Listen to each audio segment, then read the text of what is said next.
is going on, everybody? Kaiju Poo is finally back again with another review. Today we will be taking a look at the Godzilla and Kong, the New Empire Exquisite Basic Godzilla Re-Evolved version. Now, before we get into the actual review and taking a look at the figure, you already know I like to take a look at the packaging. Now, as you know, Hiya keeps a very consistent template when it comes to the packaging, keeping the same stylistic artwork, logo, branding, whatever. Everything is all the same. Now, right off the bat, as you can see, the figure that we have here is not the same figure that we had seen originally in the promotional images that Hiya had released to us for the initial announcement. Now, the obvious major difference between this figure and the other previous releases is that the colorway is updated. Now, like I said before, the colorway that we were expecting, the color we got here today is completely different, but I will say the colorway that we have here in hand is wonderful. The dark gray base with the light gray dry brush and then the nice brown wash all throughout the figure really helps the details pop. That's something that a lot of figures in the past used to lack, was that pop, that detailing that, you know, these CGI artists and these sculptors really put their time into is almost unseen because of the colorways that brands choose. So I'm really happy to see that Hiya went with a colorway that absolutely complemented the sculpts. Now, as good looking as this figure is, this does not go without imperfections. Now, as you can see in the tail segments, there are a slight bit of paint issues. Now, I don't know if this is a thing that's common with this figure, if this was maybe a design preference. I'm not too exactly sure. One thing I do know with QC issues that they're usually inconsistent in the areas, but they are a problem. What I noticed about this figure is that the QC issue or probable issue is consistent on both sides of the tail. So I'm not too exactly sure if this was meant to be a design choice. But as you can see, again, the colors that Hiya chose for this, that nice brown wash, really helps you see the details in the face. And that's something that's usually unseen, especially in a figure like this, just because of the color palette that they use. So I'm really happy that Hiya chose a color palette that complements the detail and the overall figure.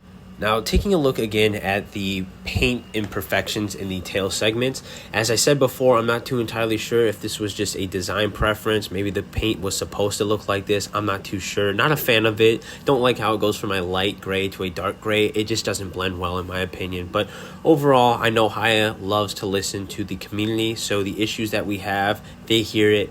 They hopefully make the changes in the next iteration of figures. So let's just keep hoping that Hiya continues to do the great job that they do. Moving on to a quick compare and contrast. Today we'll be comparing the obviously Godzilla Re-Evolved to the GVK first release, because I don't have the second release unfortunately, and the King of Monsters. Now, as you can see, they are very close in palette selection, but they do have their slight differences obviously in washes, bases, all of that. There are differences. It's just very hard to notice unless you have them next to each other. So that is why I have decided to put them here today.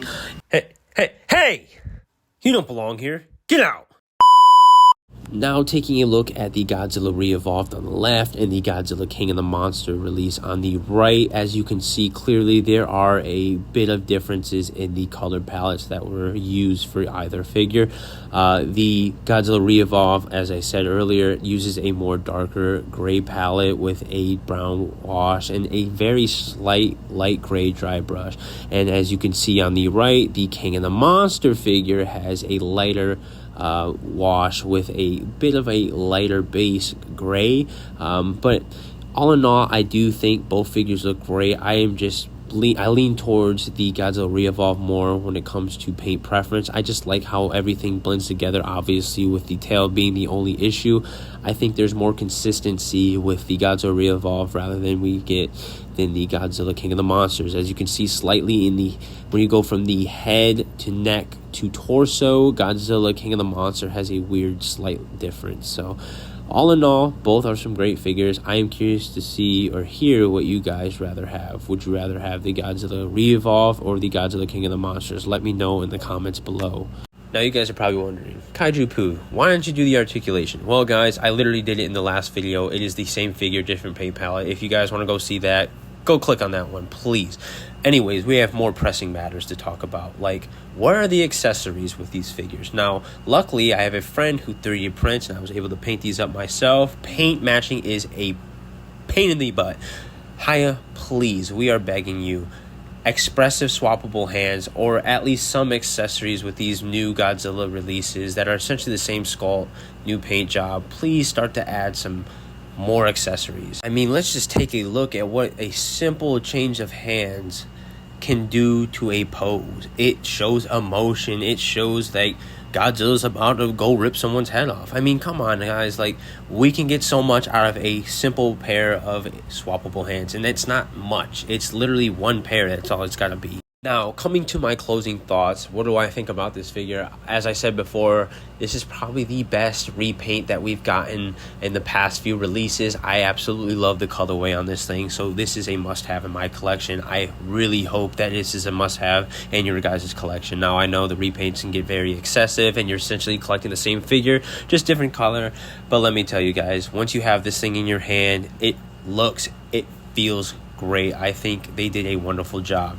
Now, again, the only thing I will say is, where are my interchangeable hands?